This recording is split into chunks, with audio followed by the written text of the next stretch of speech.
So today I have two very special guests with me. They're going to be demonstrating some other skills. So I shall introduce to you. Peggy Corner is her whole name. What do we call you? Peggy. Peggy. And Super Slayin is her whole derby name, but what do we call you? You can call me Slayin. Yes. So they're going to demonstrate some other skills that we have to pass for Skating 101, such as transitions and backwards skating. So they're going to do it with style. Are you ready? Let's do it. Sure. Okay, sure. She's so excited.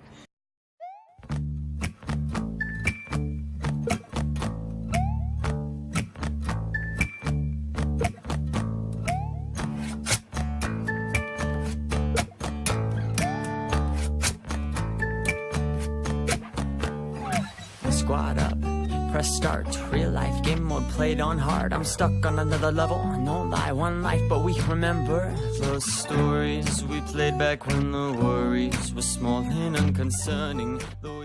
Have you ever heard that saying, just as I was getting used to yesterday, along comes today? Like, oh my gosh, every single day. That's how it was with the skills. We learned all these skills, and then we have these final other skills we have to learn that you saw Peggy and Slayin demonstrate, was transitions and backwards skating.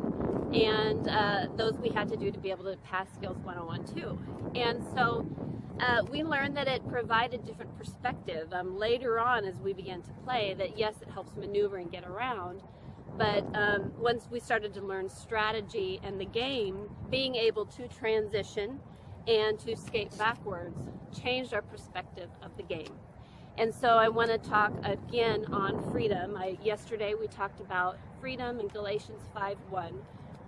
But I basically want to talk about what the opposite of freedom is.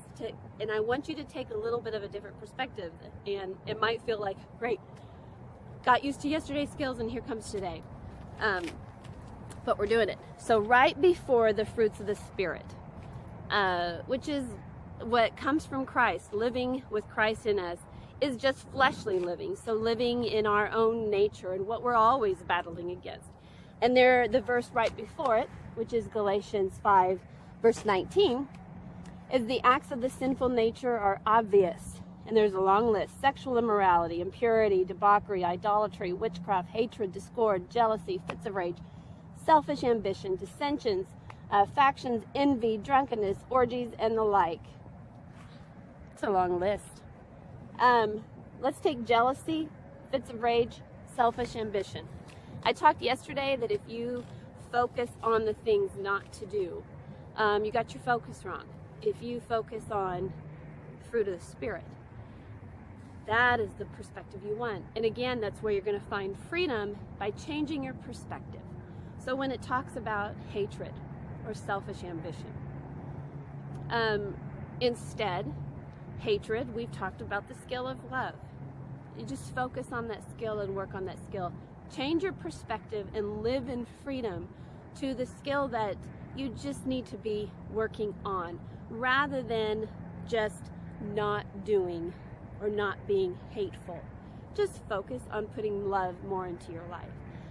That perspective, that transitioning and skating backwards and looking at selfish ambition.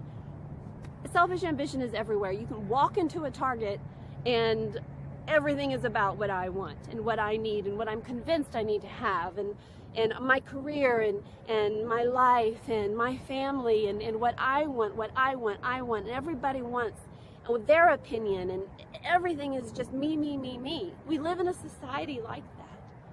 And so do we just stop? Is it hard to be ambitious for myself? You know, kindness, goodness, your self-control. As you do these things, you're going to find that you have so much more power that affects you positively and gives you more freedom in your walk than thinking, don't be selfish, and trying not to be something that isn't going to be good for you or good for people around you. So I hope that gives you a little bit more perspective on what I talked about yesterday and the freedom in Christ that you will have as you apply the fruits of the Spirit in your life. And don't sweat the don't do's, because you'll find that as you are doing the do's and doing the walk that Christ says, if you do this, your life, you're going to experience more joy and more power and more love and more success. You know, a lot of people discover that you know, sometimes it just seems common sense too.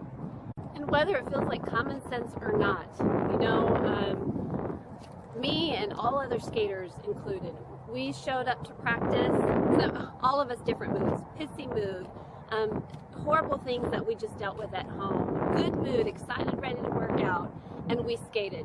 We showed up and we were tired, and we skated. Oh, we showed up and didn't want to talk to anybody, and skated.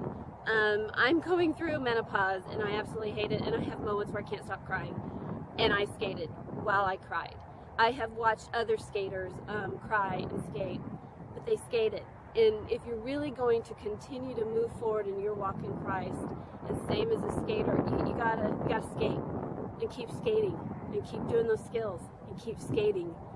And man, it's so exciting. That's why I just have loved Derby so much. It is so awesome to see the girls that couldn't even stop just skate amazingly and feel the power that they discover in their own bodies and mind that they have. It's exciting and so powerful, and that's exactly how it is in your walk with Christ. If you just walk, keep walking, keep doing it, and you're going to start really feeling that power and that peace. And that's what I want for you. So I'll see you tomorrow. Thanks for joining me.